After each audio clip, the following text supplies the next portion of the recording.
Hi, my name is Philip and I am Community Manager at ArtCamp and Google. In this video, we are going to see what is new in the AMP plugin version 2.2. For this video, I will talk about 5 main features, but you can check the release notes because this version is full of new features. And now let's go to our list. Number 1, the integrated AMP comparable directory for themes and plugins. Number 2, site scan. Number 3, Bento Components. Number 4, the new support screen. And number 5, the process for uninstallation now removes all the plugins data. That was a feature came from a feedback from the community that you're gonna talk more about that.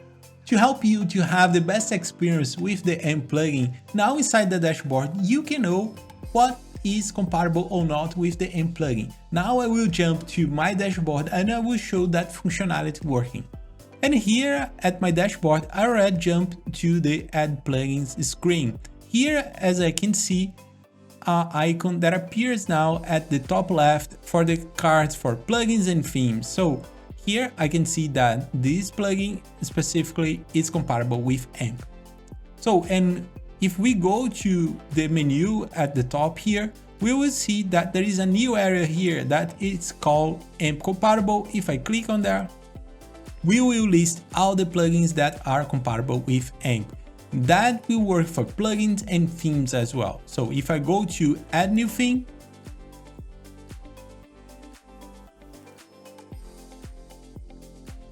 here at my directory for themes, I can see what plugin is known as AMP compatible. And we can also click on AMP compatible and we will list all the themes that are compatible with AMP. So, and if you know a plugin and a theme that is compatible with AMP, you can let us know and we'll include in our list, and all the users will know that this item is also compatible with AMP. Second item, site scan. Site scan was introduced to check for any potential compatibility issue inside your WordPress website. This feature helps you to scan 7 essential content types across your web, including the following pages: the home page, single post, archive, author, and search page. And those items will be rescanned when the user installs a new plugin. So, and the site scan will provide you a recommendation for a template mode that fits better for you based on any problem that has found or not on your website. And so, for example, here at my dashboard, I have found one item that is incompatible with AMP, and this item is a plugin. With that, I can take any decision that I can suppress that plugin, or for example, I can look for a plugin that is AMP compatible. It's up to you. So, but with that functionality, we have more feedback what's happened in our website. And Bento Components. Bento Components are the result of a project that started 2 years ago, developed by the AMP team.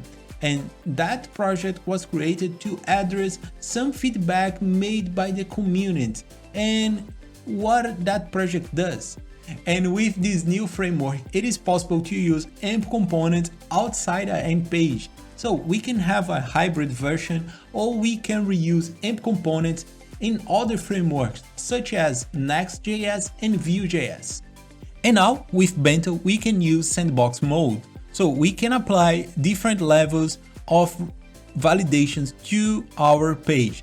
Now, as an experimental feature, we can test that using the standard mode. And how that works? Before, we only have the option to be AMP or no AMP. And now we can find levels between that. We can have a hybrid version of our page where we don't need to duplicate our content to be AMP compatible content or a non-AMP compatible content.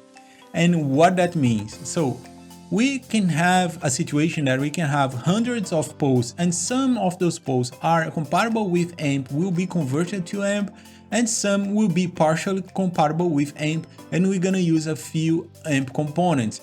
But we still have the benefit to use AMP components and do the enhancement that the AMP framework does. And talking about sandbox level, so we're gonna have 3 different levels. The first level is the loose mode. This level will apply AMP components only when the elements on the page are AMP compatible. If you have an element that is not AMP compatible, that element will still on the page, the plugin won't remove that. Is the same for the third-party script and for the CSS budget.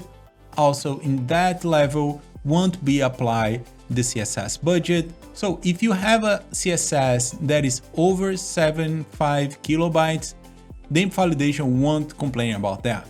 The second level is the moderate level. This level will start remove things. So for example, any element that is AMP invalid will be removed except for forms and the CSS. If the CSS is over the budget, that will be kept. And the last level is the restricted level. This level requires only AMP valid content. What that means? Custom script will be removed, and also the CSS budget needs to be respected. So in that case, you need to have a theme and plugins that apply a CSS under 75 kilobytes. This level is the same levels as we have now with the standard mode. And the new support screen. Now you can provide valuable information for our support team in a private way, and that information, it's only information that matters to the plugin. That functionality will share site information such as site URL, PHP version, and WordPress version, and information related to the AMP plugin, which mode you are using, the version, and the plugin's configuration, also the themes and the plugins installed. So now if you need to request any information, you can just send that data, copy the UUID, and open a topic in our support forum and describe your issue.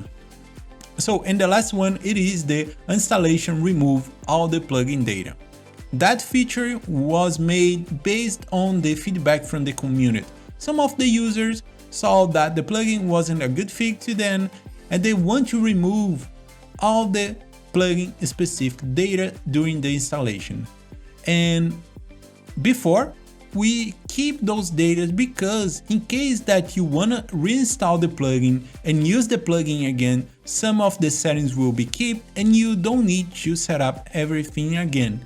But as we saw that some users want to remove all the data, and now we provide that option that you can find at the other section at the bottom at the AMP settings page.